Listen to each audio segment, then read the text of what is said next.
3 hours later. Can you move it along? I'm all out of time cards. Assalamualaikum warahmatullahi wabarakatuh.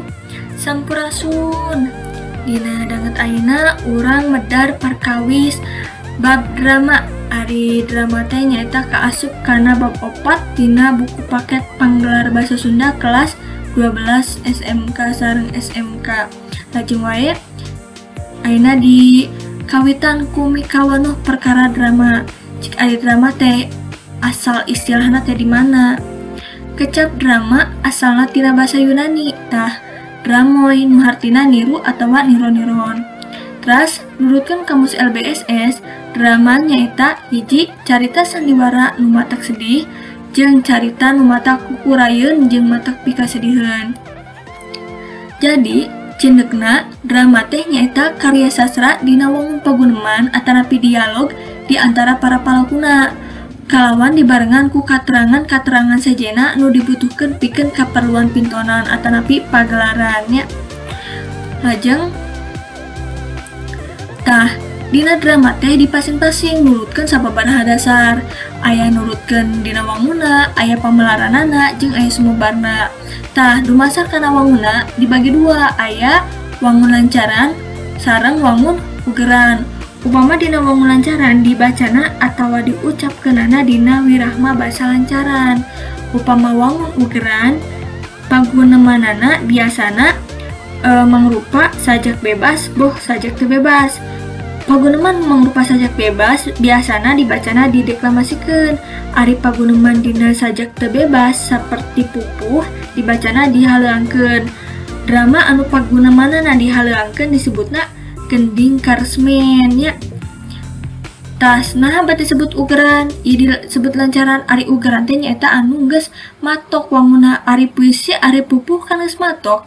Puisi aya cangkang aya eusi. Dina pupuh oge kitu padahal di sana kan diatur. Ari uger teh nyaeta aturan jadi geus diaturnya. Upami lancaran nyaeta pagunemanana atau diucapkeunna make wirahma lancaran, basa lancaran. Upama wae prosa. Terus aya drama dumasar kana pamelaranana. Nyaeta dibagi dua, aya medium lisan sareng medium tulisan. Upama drama medium lisan nyaeta saperti Banjet, Longser, jeung sandiwara. Upama tulisan nyaeta mangrupa naskah atawa anu ditulis. Janten engke tiasa dipintunkeun upami aya naskah mah. Kartos tah ayeuna lajeng kana drama dumasar kana sumebarna. Aya drama dumasar sumebarna teh sami dibagi dua oge. Aya anu disebarna teh dicipta dumasar carita nu geus nyampak, aya anu dicipta dumasar kana kahirupan di masyarakat. Ari anu geus nyampak mah misalkan aya carita atanapi dongeng Si Tuba Genit, tah didramakeun. Aya drama Si Tuba Genit tah eta teh carita anu geus nyampak. Aya oge dicipta dumasar kana kahirupan di masyarakat seperti naon? Seperti aya Padang Lautan Api, Kenging Rukasa, aya Kucubung, aya Juag Toed, aya Dakwa jeung rea-rea deui hidup jasa di pelarian ieu referensina. Tah terus lajeng ayeuna secara lahiriah dina wujud karangan drama aya hal-hal anu geus maranti. Di antarana nyaeta aya pertelaan paaku, aya babak jeung adegan anu kudu ayanya ieu teh dina drama teh omat. Pertelaan paaku, aya babak jeung adegan, aya candraan dina awal babak, aya paguneman jeung aya prolog epilog. Pertelaan palaku ieu bagian anu ngaberendelkeun ngaran jeung katerangan ngeunaan palaku. Sok sanajan aya oge drama anu henteu make pertelaan para palakuna. Eta mah kumaha hidup nulisna, kumaha hidup nulis naskahna kitu nya, tapi biasana mah aya. Terus aya babak jeung adegan. Ieu bagian anu ngabagi-bagi karangan drama. Dina hiji babak dilalakonkeun kajadian-kajadian di hiji tempat dina saruntuyan waktu. Unggal babak dibagi jadi sababaraha adegan nurutkeun robahna kajadian ku datang atawa indikna palaku. Jadi upama geus pertelaan palaku nyaeta kana babak jeung adegan. Babak heula dijieun, saenggeus babak tah langsung dijieun adegan. Ari adegan teh nyaeta kaasupna kana babak. Misalkan aya babak kahiji, tah dina babak kahiji teh aya misalkan 10 adegan. Seperti itu. Teras nu katilu aya candraan dina awal babak. Ieu bagean rangkeun kaayaan latar, suasana, palaku, kajadian jeung mulyana. Biasana teh ukur saperluna pisan, henteu mangrupa gambaran anu ngincik. Lain ti dina awal babak nyaeta samemehna paguneman. Dina sela-sela paguneman ge sok aya pituduh pondok ngeunaan paripolah palaku. Candraan dina awal babak jeung tuduh laku teh ditulisna ku aksara condong atawa kursif, beda jeung paguneman anu ditulisna ku aksara ajib.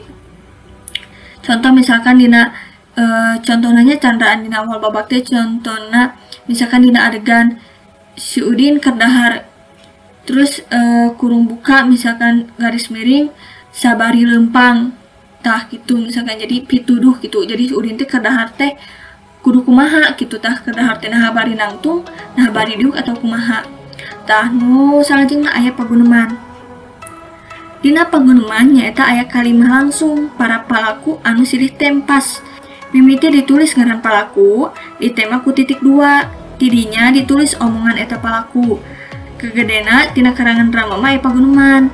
Tegesna paguneman teh mangrupa lulugu tina karangan dramanya. Jadi dina drama mah wajib kedah aya paguneman. Tetapi kalimah langsung anu silih tempas antar palakuna. Teras anu kapamungkas nyaeta aya prolog, aya bagian prolog jeung epilog. Loba drama anu henteu make prolog jeung epilog ge. Prolog teh ditulis dina awal drama. Jadi manggala sastra dieusi ku katerangan atawa pamanggih pangarang ngeunaan lalakon anu baris disuguhkeun. Beunang dibandingkeun jeung Rajah Pamuka dina cerita pantun mah nya. Epilog ditulis dina panutup drama, dieusi ku kacindekan lalakon jeung nasihat pangarang. Beunang dibandingkeun jeung Rajah Pamungkas atau panutup dina cerita pantun. Itu kartos. Ya. Upami kartos ayeuna lajeng wae kana tata krama mintonkeun drama. Tah, dina pagelaran drama atau teater teh dirojong ku sabatara unsur, diantarana wae aya pamain, sutradara, produser, panata musik, panata panggung, panata kostum, panata lampu, panata riah, jeung seksi-seksi kapanitiaan sejenna. Ya. Tah, mun urang rek ngagarap pintonan teater di sakola, sakurang-kurangna ya kudu aya nataharkeun hal-hal ieu. Kahiji nyusun kapanitiaanna heula, rek saha-sahana. Terus nu kadua nangtukeun para pamain, sutradara jeung jadwal latihan. Anu katilu unggal pamain kudu latihan vokal lantaran aktor teater mah vokalna kudu ngoncrang, kudu bedas gitu nya. Anu kaopat unggal pamain kudu latihan ngolah paruman atau mimik jeung rengkak atau ekspresi tubuh nya ulah nepikeun ka sorana bedas tapi dina ekspresi tubuh atau ekspresi raraina kurang gitunya. Dah nu kalima dina prung pagelaran kudu kompak tur tartib nya, jadi ulah sagawaya kumaha maneh tapi kudu ningali dina naskah, kudu saluyu jeung naskahnya, kudu tartib ngarah dramana lumangsung secara lancar. Kartos gini ya. Tah geningnya eta materi drama teh mung sakitu anu tiasa kusim kuring di meja dibeaskeun. Hapunten bilih aya kalepatan. Hatur nuhun. Wassalamualaikum warahmatullahi wabarakatuh. Sampurasun.